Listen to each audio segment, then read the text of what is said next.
Hey everybody, I'm just out here in the woods today. I've got a get home bag that I wanted to test out, see how it works. Um, I'll be out here with my two dogs and we're going to do a little camping, a little cooking, and I'll keep you guys posted, let you know what I think of this setup that I have. Alright, so I found the perfect spot here. I've got a little bit of a lake behind me, or a pond. I'm not really sure what the difference is. But yeah, I'm gonna set up my shelter. Once I get that set up, I'll show you guys what it looks like. I'm going for a Plow Point shelter. It's great as an emergency shelter. And before I do that though, I think I'm gonna go ahead and show you what all I brought and go from there. Okay, so here's everything that I brought. First thing you'll notice is the two dogs. Yeah, they're here to keep me company. This is actually my first time out here by myself camping, so I'm really excited. And I'm also excited to test out this gear that I have. So the whole idea behind this gear loadout was to spend very little money, and the whole focus is to test it as a get home bag, which is very different than a bug out bag. So let me just walk you through what I have. Over here I have a small pillow, a sleeping bag. There's my assault pack used to carry everything. You'll notice a lot of military gear in here. If you come down closer here, you'll see here's my canteen and canteen holder. Right here I have a spoon and a couple of little cheap tent stakes to help hold my shelter down. Beside that is a space blanket. Here you'll see a frying pan, and above that is my packet of food. So typically I wouldn't keep all of this in my get home bag, but since this is a planned trip and I'm having fun, I figured I'd eat pretty well while I'm out here as well. So beside that, under the dog here is a roll of toilet paper in a plastic bag, just in case. I've also got this knife right here. It's like a $10 Walmart knife, nothing crazy. I've got an extra pair of socks. I've got two different ways of cooking my food. I wanted to test them both out and see which works best, in terms of how much they weigh, how well they cook the food, or boil water. And I'm going to test those out and let you guys know what I think later on. Above that is my poncho, which will act as my shelter. And then above that, behind this dog's fuzzy butt, this little plastic bag has, it's sort of like a Life Straw, but I guess a different brand. It's a Sawyer is what it is. And I got an extra lighter in there as well. I've got a bunch of tin foil folded up here, just in case. I think it's quite a bit. It's like 8 feet or so. Above that is a little $1 flashlight. And then above that is all of the dog's things. So that's the dog sleeping bag. They'll both curl up in there and cuddle up together and be happy. That's what they sleep in at home usually. As well, I have in that plastic bag is some dog food, and beside that is a little collapsible container I can put their food or their water in and make sure they're happy and well taken care of. Alright, so that's everything I have. I'm going to go ahead and set up my shelter, and then I'll show you guys what that looks like. Okay, so here's what I'm working with. It's your basic Plow Point shelter. So I'm tied off to this tree right here, and then I have the other 3 corners staked down, and the hood of the poncho I have tied up to a tree above to give me a little more room inside. And if you look inside, I've got my sleeping bag laid out. You know, I have more than enough room for myself and both my dogs. So The next thing on the agenda is to tie together some string from 550 cord and try to fashion it into fishing line. And I'm going to combine that with something I made here. See if it'll focus on that. So this I carved on the way out here from a piece of bone. And come on, focus. There we go. And it's basically a primitive fishing hook. So I'm going to try that out and see how that goes. I'll keep you posted. So I'm digging around trying to find worms to use as bait. And I came across this little guy. He might still be too cold to really move much. He's cool though. Hey, there he is. Yeah, type of fishing I'm doing, I can't use that guy for bait, so I'm definitely just gonna let him be. Alright, so for dinner, I'm going to have, I think it's called pasta aglio e olio. I'm probably completely screwing up that pronunciation.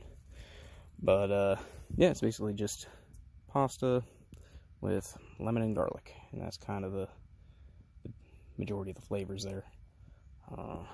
I've got my line in the water, and by the time I'm done cutting this garlic, if I have a fish on there, that will be going in the dish as well. So, I'll keep you all posted on that. Unfortunately, I'm going to have to put the camera down as I chop, but, yeah, I'll check back in here in a little bit. Okay, so the garlic is very roughly chopped, and I'm going to go check on that fish.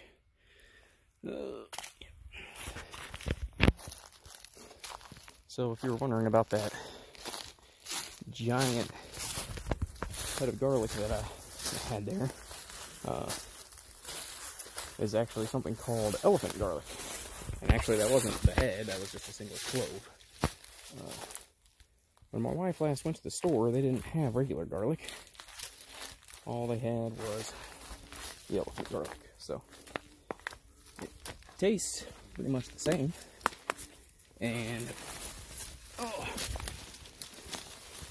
full 360 there. And that's actually a lot easier to chop up. Alright, if you guys are around here as I come up on my line.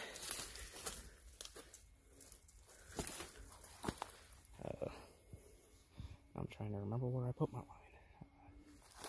Over here. Alright.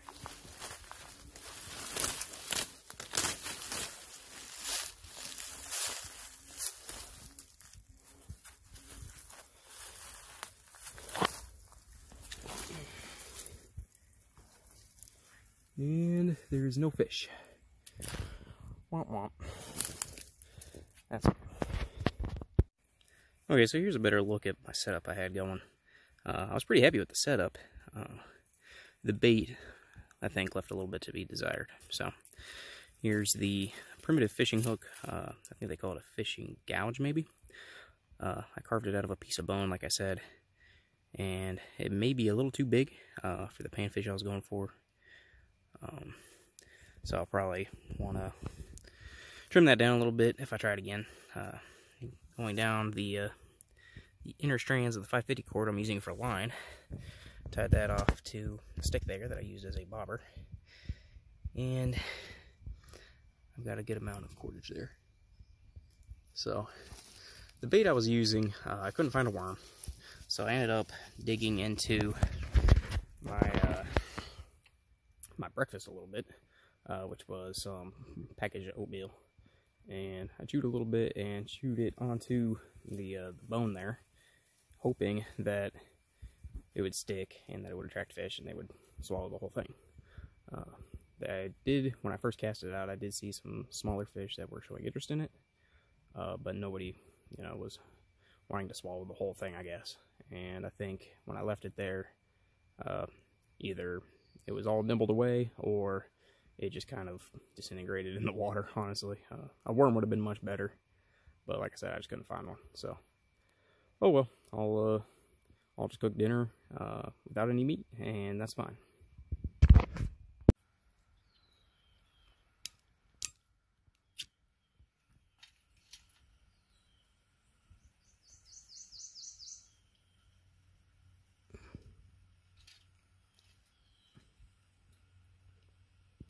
I think these things take a little bit of coaxing to get going.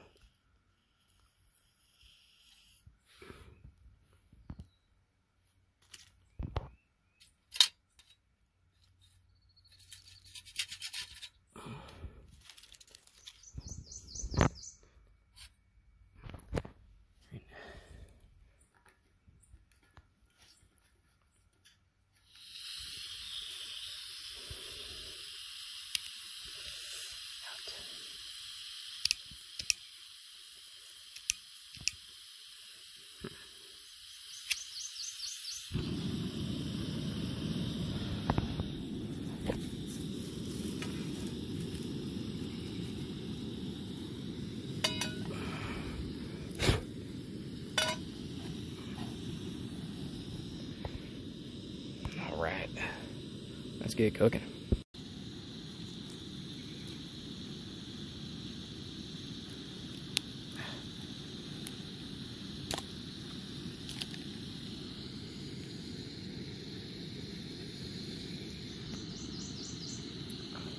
Some olive oil in there.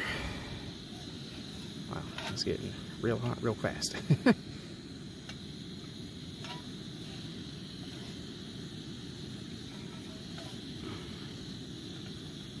And it looks like a lot of olive oil, because it is. But that's what this recipe calls for, is a lot of olive oil. So here's my garlic here. Pick out a little bit of the dirt and debris they got in there. And get ready to throw it right in there. Yeah, let's do it. Oh yeah, that's hot. That's too hot.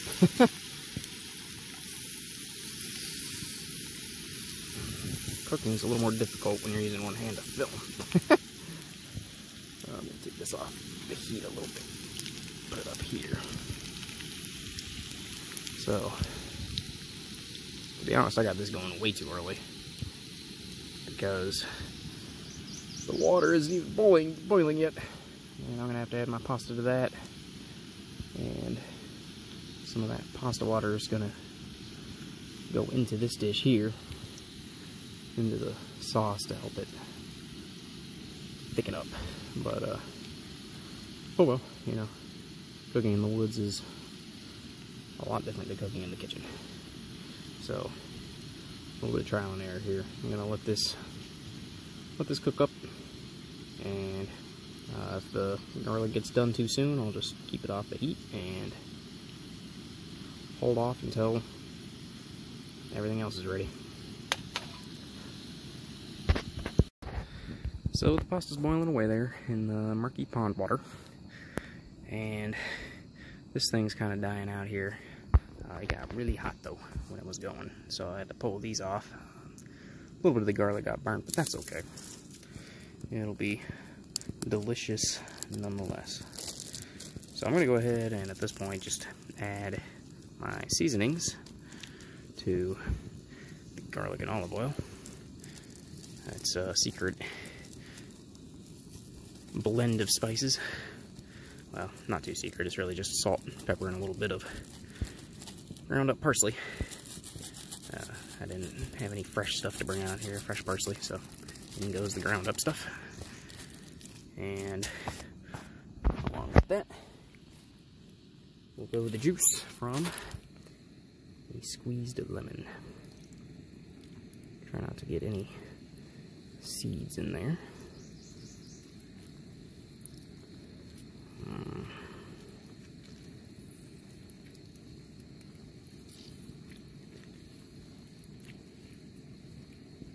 So, I'm using this half of the lemon in the cooking, and I like to use the other half of the lemon to put directly on the dish as I'm eating it, because I like a lot of lemon in this dish. So, I see one seed that got in there. Let me grab that guy.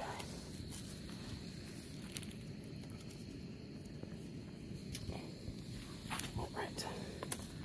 And pasta should be ready in just another 2 minutes or so. So here it is mixed together. Lost a little bit of pasta along the way, but that's alright. I'll still be filled up. I'm going to let a little bit of that pasta water boil off here. I got quite a bit in there. And then I'm going to be ready to eat. Alright. Here it is. Sprinkle some of that fresh lemon in here. Oh yeah.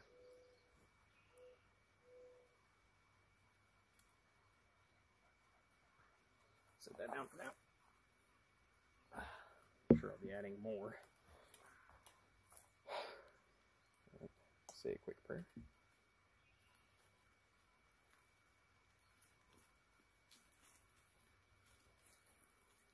And time to dig in.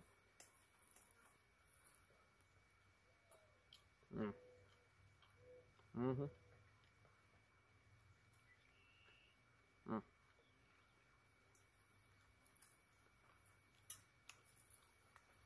The garlic did burn a little bit. That's still pretty good.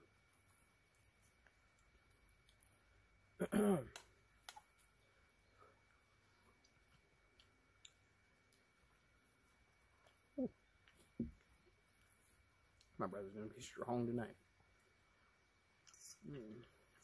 You girls won't mind, will you? Because your breath will probably be worse.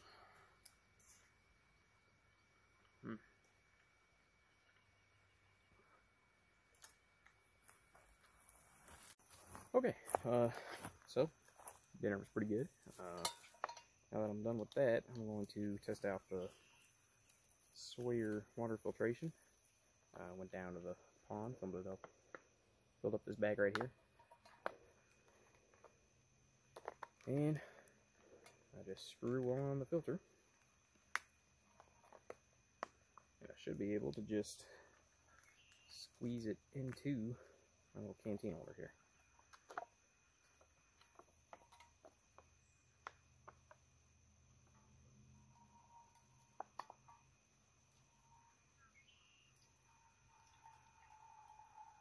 Water looks clear. It's kind of fizzing a little bit, which is not what I expected. I'm not sure if it's supposed to do that or not. I got this filter, I think 2 years ago, and haven't used it since, so hopefully it's still good. The water looks good. Looks a lot clearer than it did in the pond.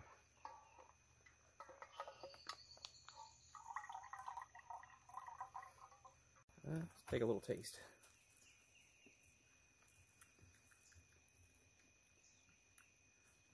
It tastes, it doesn't taste dirty or murky. It tastes slightly, excuse me, slightly metallic or minerally.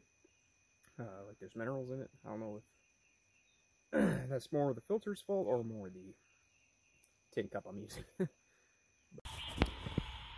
Okay, so I'm all hunkered down here in my shelter.